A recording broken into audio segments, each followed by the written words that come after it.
It's done. It's going to be a very interesting matchup. Both in the jungle, both here we have it. Both of them is going to have to carry the weights of their team early on, and which one will do better, let's wait and see. Yeah, it's definitely not the conventional jungle picks we saw from Season 1. Everyone trying to gun for Lamb or anybody a little bit more flashy like the Jing and stuff like that. Like, none of these heroes have even came and played yet onto the Gorge, but we've seen an Agudo before a Jing. Let that settle in, Zero. That is absolutely not something that we expect. Even a Agudo before Lamb is more surprising. I mean, Jing, we did see a ban out of it at least, but Lamb has just been completely ignored throughout this point. So that is something unexpected for sure. Agudo is not your typical jungler. Instead of killing the minions, he sort of absorbs them, captures them into this little cave hole. I don't know what you call it, but definitely very interesting to see. Yeah, no, he definitely sneaks them into a pouch somewhere and just takes them and wisps them and summons them somewhere else when he needs them. But that is the whole shtick of Guido. That's his mechanic. He stacks them up as his passive as well. So let's see how that actually does in this game. But I'm really interested. I'm glad that day one has brought so much flavor so far, is because again, we just didn't want to see another repeat of Season 1. We've had a few more heroes being picked through. Luar are actually not being picked up yet. I'm guessing it's because they've had a lack of time to actually scrim with the hero. But I've still got hope and high hopes that she does come through for one of the Brazilian teams or even the Argentinian team, Cyrus today. But yep, so far it seems to be a little bit of a slower match because both of these teams know what's on the line in this Game 3, because this just dictates who's going to be at the top of Group B by the end of it. Yeah, absolutely. None of these teams want to take an early L in this group stage, and I say they don't. I say they don't want to take an early loss, but then they come out with these heroes that's completely not what we expect. It's an interesting position to be in. Oh, huge damage coming from the Gun and Mo, and Zeiss has to back off down to half health almost immediately.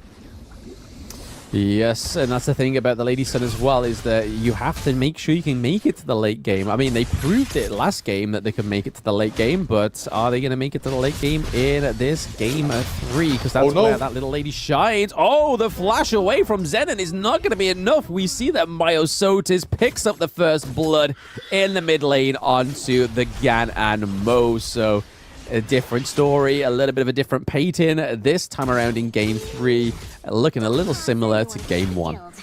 Yeah, a bit of nerves coming in towards Xenon there. He flashed in towards the wrong direction, didn't really create the space that he needed to survive that, and he's going to pay with his life, giving an early start here to AG. And we've seen AG, once they were off to a hot start, that's when they're the scariest.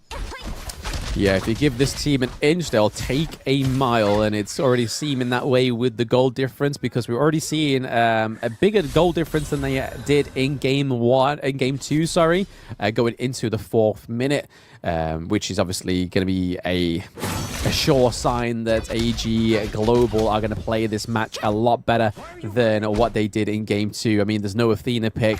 That pick is really sort of like, I feel like it's just an underestimating your enemy team pick. Zenon does not want to get caught out here. He guards Grave out of there, the beauty of that kill from, I believe it was Liv there. Yes, the Lady Chen getting the kill in the mid lane. Yeah, they did have to pop Qingling's ultimate there, but that was very much worth it. Allowed them to go straight for the Tyrant, getting the first map objective there for the side of All Gamers Global. And the snowball continues, almost down to a 2,000 net worth difference in this early on in the game. Yeah, no, it's looking a little bit shaky here for R8 in the early game. They haven't yet picked up their favorite jungle objective, which is that Overlord. They are still ruminating and going up towards it, it seems. They are still a little bit hesitant whether they should go for it, maybe try and push a lane here, but still they are Definitely not looking as confident in this early game as they were game 2. There is plenty of hesitation, and to be honest, I was on about AG Global. If you give them an inch, they'll take a mile.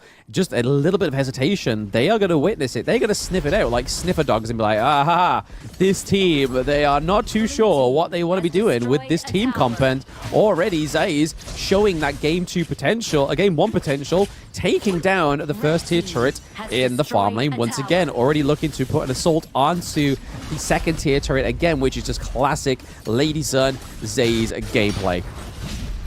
Yeah, tier 2 bottom lane down to half health. Zays really trying to get that early on before the 6-minute mark. They're just really trying to one-up their own records at this point, and it's gonna go down before the 6-minute mark. That the creeps are gonna get it. Yes, they are. Yep, the minions definitely getting that love tap on that second tier turret. But again, this is the MO of some of these teams, but it only seems to be on the Lady Sun because, again, for those watching at home that have never played Lady Sun, she is a late game hero. If you can get her to activate a lot sooner than you normally can, that's going to only benefit you in finishing the game a lot sooner than you thought you could. Because, again, giving over the gold to Lady Sun, giving over the kills to Lady Sun is going to be a lot better than giving it over to, I don't know, say, Zhang Fei. Yeah, absolutely. I mean, Zhang Fei, sure, you know, is a hero that I actually enjoy watching and play as well. Just so much utility on the support, but he doesn't need the gold to really do what he wants to. Oh, lots of damage being dealt towards the lane, forced to pop the ultimate, and he will be able to back off from that. But that is one huge team fight ultimate not available for the side of R8, and AG is going to definitely capitalize on this momentum. Yeah, already circulated around that mid lane turret as well. Already catching out Ryochi, then Zenon as well. 2 huge damage dealers, and down goes Mijoj as well. Shihab looking pretty low. Ah, this could be another pre-10-minute finisher, I think. Zero, it seems. 5 kills up, 0 kills onto the side of R8. It seems like that team comp, that double knockup is their one-trick pony. That Death on Sunset trying to save a lane there, but it's not. Oh, it is enough just to save him. He's able to get out of there, but is the death of a hero equal to a death of that mid lane turret, second tier turret? I don't think so. This is seeming to be shaping up like a quick victory here for all Gamers Global. Yep, 6,000 net worth in 7 minutes is absolutely huge. No more tier 2 towers left standing for the R8 side as well. Not boding well at this point, and Devil was able to land such a huge route, such a huge CC on towards the back lines of R8. Definitely just created a huge opportunity for Snow to go towards the back line, deal the damage that he needs to deal, and was able to take that very convincing engagement, and opens up the entire map for Myosotis to start stealing these buffs as well. Yeah, 8 minutes in, you don't want your jungle being open up to your enemy team, because again, the acquisition of gold and the rotations, and not only that, the more important thing is the ganks that are available now to the side of All Gamers Global is just unfathomable to the side of R8, because a lot of their heroes on their team don't really have a get-out mechanic. I mean, you have the cleanse on the Derenji, you have the Death on Sunset for the Elaine. There's only so far that Guard the Grave can push you away from a sticky situation, which we've already seen that Dun can nullify and negate, but Zhongfei getting face checked there in that bush. But again, this is Zhongfei. He's got shield for days. They aren't going to do real much there to upset the side of AG Global already. But we're seeing 2 lanes already looking to be assaulted to the higher ground turret here. Will we see a high ground turret fall before that 10-minute mark? A lane going in with that Death on Sunset, trying to push them away, trying to clear that minion wave, and they successfully have done it now, because there's no minion wave to push those higher ground turrets for the side of AG Global. But that mid lane has been left and disregarded. They are looking to just recuperate and then go again. Fortunately for R8, they was able to keep them at the gate. Yep, good defense there by R8. Not really committing too much, just a couple of ultimates, and they didn't lose any of their members. And did manage to keep the tower's HP alive very healthily as well. So all things considered, That was a very good engagement there by R8. Still a 6,000 net worth lead being held there by the AG side, and they will have the next objectives around the map open if they want to try and go take it, because it doesn't seem like R8 is anywhere close to be able to take a convincing team fight yet.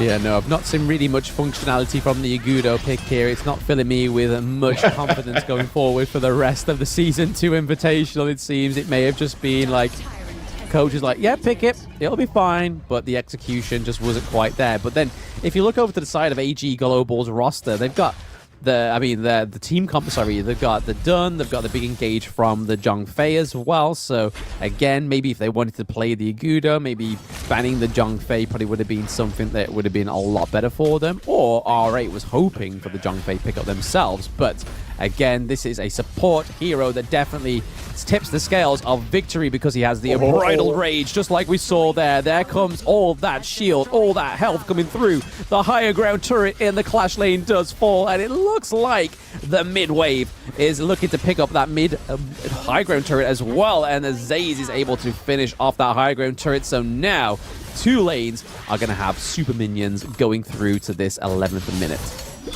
Yep. Huge ultimate there by Zhang Fei. Not really as an engagement, but sort of like just pushed them away, making sure that his teammates were able to get that tier 3 tower up in the top was absolutely huge, enabled them to open up the map. And they took that fight without losing any members, which is exactly what AG was hoping for, because that means they can continue under pressure and finish off the bottom tier 3 tower. Yeah, they just seem to be just going in, doing as much damage as possible, going back out, waiting for the minion wave, and going back in. As we can see here in the farm lane, they are looking to take that higher ground turret in the farm lane. It looks like it's going to be an easy feat, as well as we see that Lady Shen is able to pick up the backline Ganon mode there. Also, Zhongfei takes down as well. That is a 3-0 takedown for the side of All Gamers Global. They are not done yet. Modsu with the last Hail Mary attempt to keep the crystal alive. Aguido is not going to be that hero that keeps your crystal alive.